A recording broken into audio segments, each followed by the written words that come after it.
28% நீங்க எல்லாரும் பே பண்றீங்க. அந்த வரி வசூல் பண்ணது எவ்வளவு, அதை எவ்வளவு பகிர்வு கொடுத்திருக்காங்க அப்படின்னு பார்ப்போம். உத்தரப்பிரதேச மாநிலத்துல 18,880 கோடி இந்த வருஷம் வசூல் பண்ணது.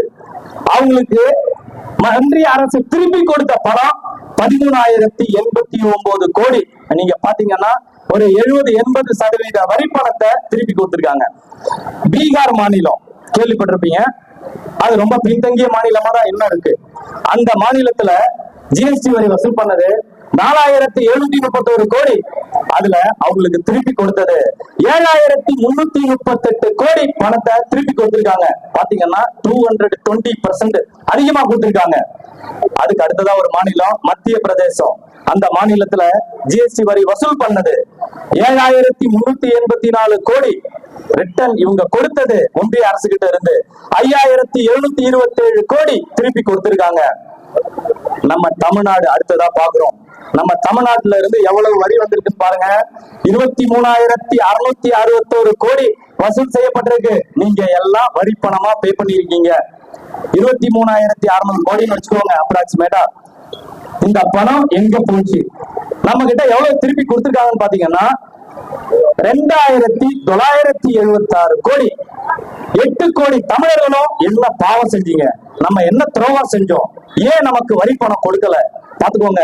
200% கொடுக்கறாங்க சில மாநிலங்களுக்கு. தமிழ்நாட்டுல இருந்து அதிகப்படியான வரி பணத்தை எடுத்து வேற மாநிலங்களுக்கு கொடுக்கறாங்க. இந்த உங்களுடைய உரிமைகளை நீங்க விட்டு கொடுக்க கூடாது, அதை தெளிவா புரிஞ்சுக்கோங்க. ஏன் சொல்றேன் அப்படின்னா, நமக்கு இன்னும் வர வேண்டியது 20,865 கோடி இந்த வருஷம் வசூல் பண்ண பணம் மட்டும் இருக்கு. அந்த பணத்தையாவது கொடுங்கன்னு சொல்லி நம்மளுடைய தமிழக முதல்வர் தளபதி ஸ்டாலின் அவர்கள் அறிக்கை கொடுத்தாங்க.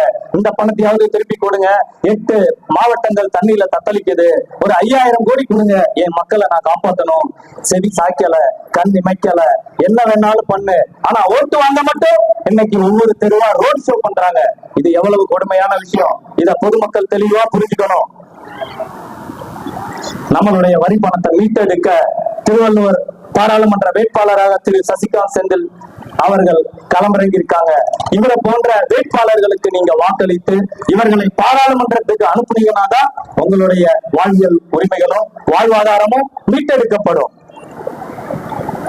அதுக்கப்புறமா பாத்தீங்கன்னா இந்த பெட்ரோல் டீசல் அதுல இருந்து ஒட்டுமொத்தமா ஒரு கடந்த 10 ஆண்டு காலமா எவ்வளவு ஒன்றிய அரசு வசூல் பண்ணிருக்குன்னு பாத்தீங்கன்னா 26 லட்சம் கோடிக்கு மேல வசூல் பண்ணிருக்காங்கன்னு சொல்லி ஆய்வறிக்கையே கொடுத்திருக்காங்க, கேக் ரிப்போர்ட்ல கொடுத்திருக்காங்க. அப்போ இந்த பணம் வசூல் செய்யப்பட்டது, ஆனா இந்த பணம் எங்கே போனது, எந்த நாட்டோட டெவலப்மெண்ட்டுக்கு வந்துச்சு, தமிழ்நாட்டோட டெவலப்மெண்ட்டுக்கு வந்துச்சா, இல்ல தமிழ்நாட்டோட முன்னேற்ற திட்டங்களுக்கு ஏதாவது செலவு செஞ்சிருக்காங்களா, இல்ல தமிழ்நாடு தண்ணியில தத்தளிக்கும் போது செலவு பண்ணிருக்காங்களா, இல்ல, இத பொதுமக்கள் தெளிவா புரிஞ்சுக்கணும். அதுக்கு அடுத்ததா இந்தியன் ரயில்வேஸ் அப்படின்னு இருந்துச்சு, அத அதானி ட்ரெயின் அப்படின்னு மாத்தினாங்க. அத மாத்தின சில மணி நேரங்கள்லயே பல கோடிகள் வருமானத்தை பார்த்தாங்க.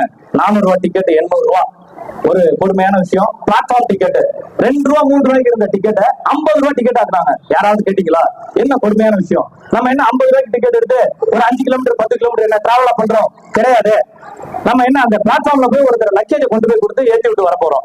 ஆனா அதையே கொடுமையா செஞ்சாங்க. ஏன் அப்படின்னா, இது பொதுமக்கள்ல 85% மக்கள் யூஸ் பண்ணக்கூடிய ஒரு போக்குவரத்து, ரயில்வேயும் காமன் பஸ்ஸும். இந்த மாதிரி பொதுத்துறை நிறுவனங்கள் இருக்கக்கூடியத தனியாருக்கு தாரவாத்து கொடுத்ததுக்கு அப்புறம் தான் அந்த சட்டத்துல வரிய அதிகமா பண்ணாங்க. எக்ஸ்ட்ரா செஸ் அப்படின்னு போடுவாங்க. இதெல்லாம் பொதுமக்கள் தெளிவா புரிஞ்சுக்கணும். அதுக்கப்புறம் ஒரு கொடுமையான விஷயம் செஞ்சாங்க. சீனியர் சிட்டிசன் அப்படின்னா அவங்க எல்லாம் பாத்தீங்கன்னா ஒரு 60 வயசுக்கு மேல இருக்கிறவங்க தான், அதுக்கு கீழே இருக்கிறவங்க கிடையாது. 60 வயசுக்கு மேல இருக்கிறவங்களுக்கு ஒரு சலுகை இருந்துச்சு. ஒரு 50% நீங்க டிராவல் பண்ணலாம். ஒரு 500 ரூபாய் டிக்கெட்னா 250 ரூபாய் கொடுத்து வயசானவங்க நீங்க ஒரு இடத்துல இருந்து இன்னொரு இடத்துக்கு டிராவல் பண்ணலாம் அப்படின்னு இருந்துச்சு. அதை எல்லாத்தையும் மாத்தி அமைச்சுட்டாங்க. எவ்வளவு கொடுமையான விஷயம் பாருங்க.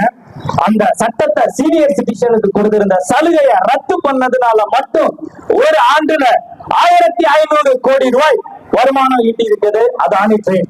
அதானி என்ற ஒரு தனி நபர் லாபம் காணுவதற்காக 1,500 கோடி ரூபாய்